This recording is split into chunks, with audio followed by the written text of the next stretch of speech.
70대 할머니를 살해한 뒤 가방에 넣어 버린 사건에 대한 경찰 수사가 속도를 내고 있습니다. 면식범의 소행일 가능성을 두고 용의자를 쫓아왔는데 이 CCTV에 찍힌 용의자에 대해서 체포영장이 발부된 것 같습니다. 취재기자 연결하겠습니다.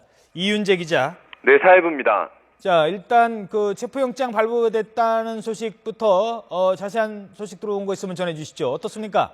네, 경찰은 CCTV 화면 분석을 통해 범인을 40대 남성으로 추정하고 있었고 용의자를 특정해 체포영장을 발부했습니다.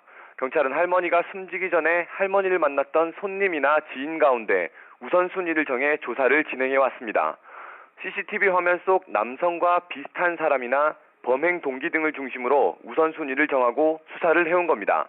골목에서 발견된 할머니 시신의 옆구리와 목 부위에서는 여러 차례 흉기에 찔린 흔적이 발견됐고 머리에는 둔기로 맞은 흔적도 있습니다.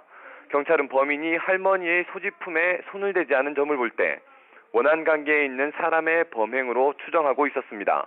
또 할머니는 시장에서 30여 년 동안 채소 가게를 운영해왔고 많은 재산을 모았던 것으로 알려져 있는데요. 할머니 소유의 재산을 노렸거나 채무 관계에 의해 범행을 저질렀을 가능성도 배제하지 않고 있습니다.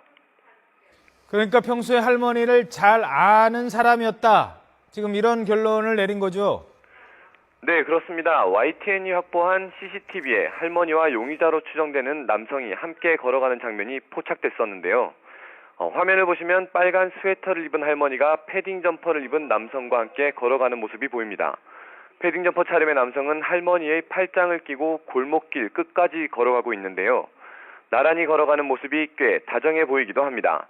CCTV에 찍힌 시간은 지난 20일 오후 4시 37분으로 할머니가 잔치집에 간다고 시장을 나선 뒤의 일입니다.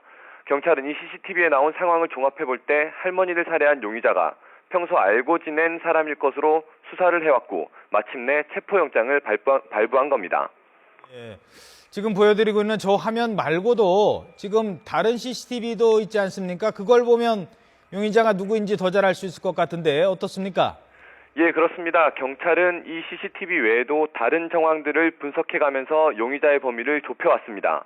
CCTV에 잡힌 모습을 통해 용의자의 걸음걸이 등 특징을 알 수 있었기 때문입니다.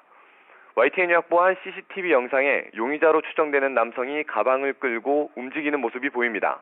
가방이 꽤 무거운지 걸음걸이가 힘겨워 보이기도 합니다.